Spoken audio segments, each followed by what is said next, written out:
Assalamualaikum warahmatullahi wabarakatuh. Selamat datang di seri kuliah struktur aljabar. Kali ini kita akan membahas tentang teorema homomorfisme. Misalkan G dan G aksen masing-masing adalah grup dan V adalah homomorfisme dari G ke G aksen dengan kernel V sama dengan K. Berdasarkan teorema sebelumnya, kita tahu bahwa K adalah subgrup normal di G. Kalau K subgrup normal berarti kita bisa membentuk grup faktor G per K. Nah, dari sini akan ditentukan hubungan antara G per K dengan G aksen. Jadi, kita punya ini G dan G aksen itu grup.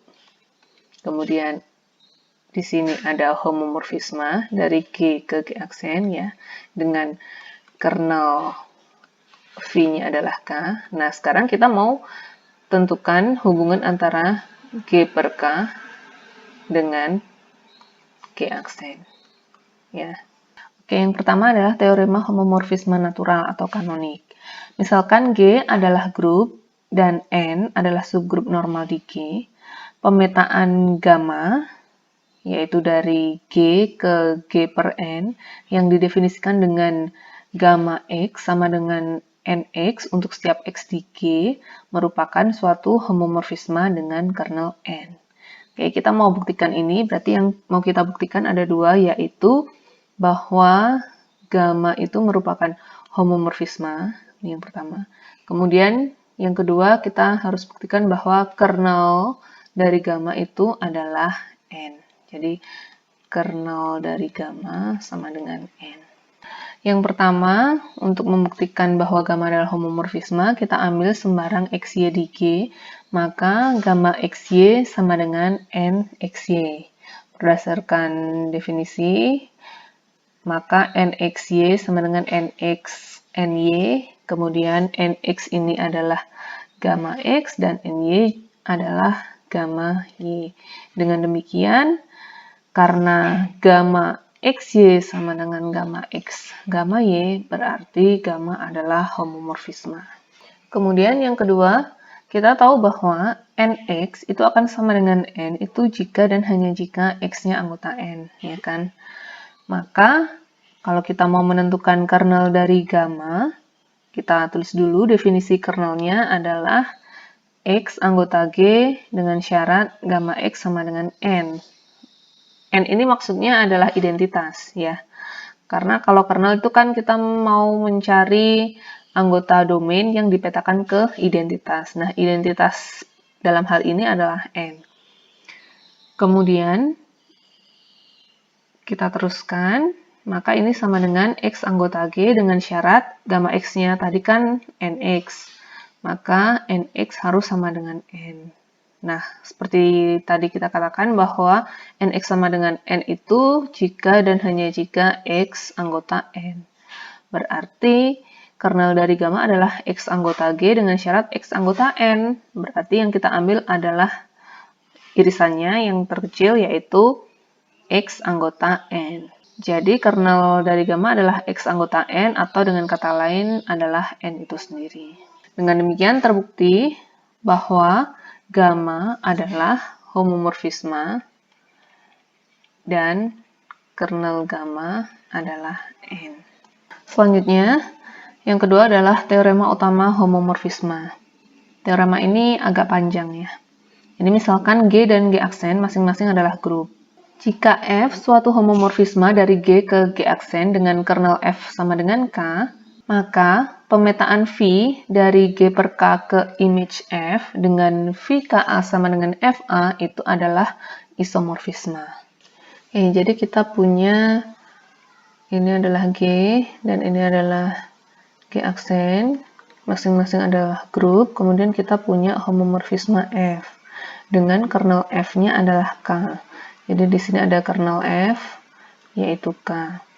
Nah, kemudian F itu kan pemetaan atau homomorfisme dari G ke G aksen. Berarti F nanti kan punya image atau punya daerah hasil. Misalkan daerah hasilnya saya tulis di sini. Di sini adalah image F. Nah, kemudian karena kernel K itu adalah subgrup normal, maka kita bisa membentuk grup faktor, yaitu G per K. Nah, saya bentuk grup faktor G per K, kemudian saya definisikan pemetaan V dari G per K ke image F. Jadi image F-nya tuh image F yang ini tadi. Yang ini. Ini image F, kemudian ini G per K, dibentuk pemetaan V. Nah, ternyata V ini merupakan isomorfisme. Itu yang mau kita buktikan. Selanjutnya, jika gamma itu adalah pemetaan dari G ke G per K dengan gamma A sama dengan KA untuk setiap A di G merupakan homomorfisme, maka F itu bisa dinyatakan sebagai V dikali gamma atau pemetaan komposisi. Jadi F itu sama dengan V dikomposisikan dengan gamma. Jadi kalau kita punya G yang ini tadi, G dibawa ke G per K oleh gamma. Kalau gammanya ini adalah homomorfisme, jadi jika gammanya hom, maka F sama dengan V dikali gamma. Nah, ini juga yang mau kita buktikan. Oke, yang pertama kita mau buktikan dulu yang ini, bahwa V ini merupakan isomorfisme.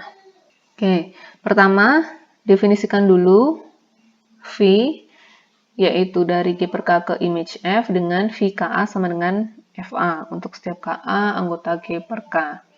Nah, kalau kita mau membuktikan dia isomorfisme, berarti kita harus buktikan dia homomorfisme yang surjektif dan injektif.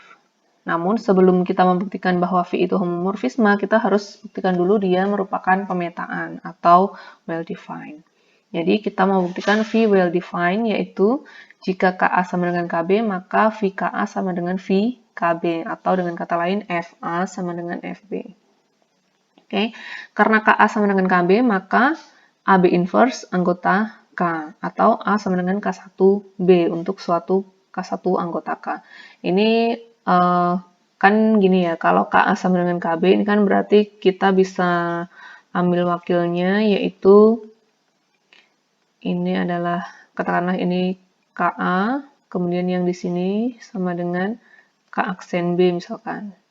Nah, berarti ini A sama dengan ini dikali K inverse di depannya KA ini, berarti ini jadi K inverse K aksen B. Ya, nah maka ini A sama dengan K inverse K aksen, karena sama-sama K anggota K, berarti bisa saya nyatakan sebagai K1B. Jadi A sama dengan K1B atau ini. Oke. Nah, jadi karena KA sama dengan KB, maka A itu sama dengan K1B untuk suatu K1 di K. Kemudian karena F itu adalah homomorfisme, maka FA itu sama dengan FK1B, karena A-nya adalah K1B. Maka ini sama dengan FK1 dikali FB, karena F-nya homomorfisme.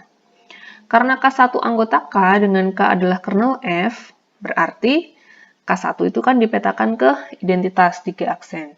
Jadi FK1 sama dengan E aksen, sehingga FA yang tadi sama dengan FK1 FB itu jadi sama dengan E aksen FB, sama dengan dirinya sendiri yaitu FB.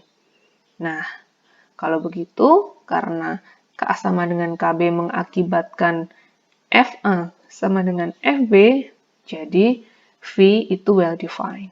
Oke, sekarang kita mau buktikan bahwa V itu adalah homomorfisme. Jadi kita ambil sembarang KA KB anggota G per K, maka VKA kali KB itu sama dengan V dari KAB. VKAB itu sama dengan FAB. FAB karena F-nya homomorfisme sama dengan FA kali FB. FA itu adalah VKA, FB adalah VKB. Jadi VKA kali KB sama dengan VKA kali VKB. Dengan demikian V adalah homomorfisme. Berikutnya kita mau buktikan bahwa V itu surjektif atau merupakan epimorfisme dan juga injektif atau merupakan monomorfisme. Nah, karena image F itu adalah daerah hasil pemetaan F, maka untuk setiap X di image F itu terdapat A di G sehingga X sama dengan FA. Berarti X itu sama dengan FA, padahal FA itu sama dengan V KA. Berarti sama aja untuk setiap X di image F itu terdapat A di G sehingga X itu sama dengan V KA. Dengan demikian, V itu surjektif atau V adalah epimorfisme. Berikutnya, kita mau buktikan V itu injektif. Ambil sembarang KA-KB anggota G per K dengan VKA sama dengan VKB atau VA sama dengan VB. Nah, sekarang kita mau membuktikan KA sama dengan KB agar dia injektif. Oke. Karena VA sama dengan VB, itu artinya VA kali VB aksen itu sama dengan identitas di G aksen. Yaitu ini kalau saya tuliskan VA kali VB aksen itu sama dengan VA kali VB aksen sama dengan identitas di G aksen. Karena F adalah homomorfisme, maka yang tadi ini VA kali VB aksen itu sama dengan VAB aksen, ya kan? Karena ini definisi homomorfisme. Dengan demikian, karena ini adalah E, berarti yang ini juga sama dengan E. Sorry, E aksen ya. Sehingga VAB aksen sama dengan E aksen. Dengan demikian, kalau AB aksen kalau F AB aksen sama dengan E aksen, berarti kan artinya AB aksen itu dipetakan ke identitas. Kalau AB aksen dipetakan ke identitas, berarti AB aksen itu anggota kernel, yaitu anggota K. Ini artinya, kalau AB aksen anggota K, berarti KA sama dengan KB.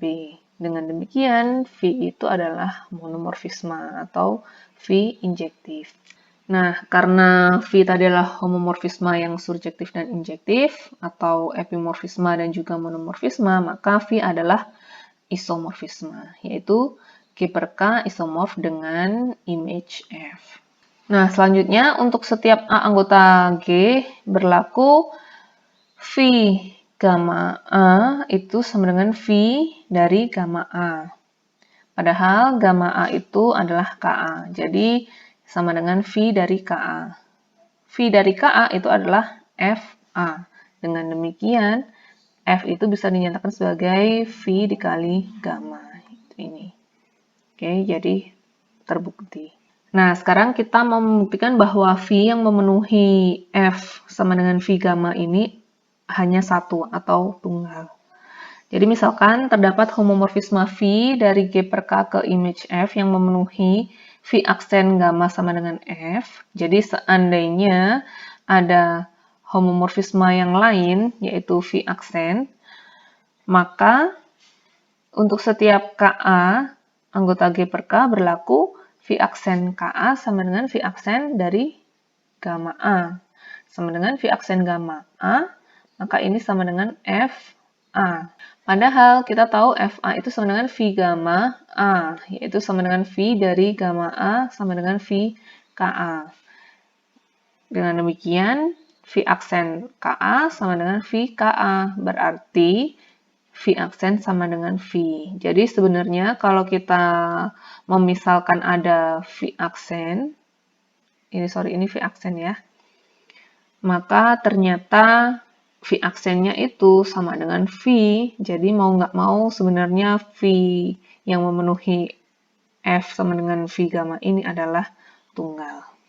Nah, teorema utama homomorfisme ini tadi dapat digambarkan dalam sebuah diagram berikut, yaitu tadi kita punya G dibawa ke image F dengan F, kemudian G dibawa ke G per K oleh gamma, dan G per K dibawa ke image F oleh V.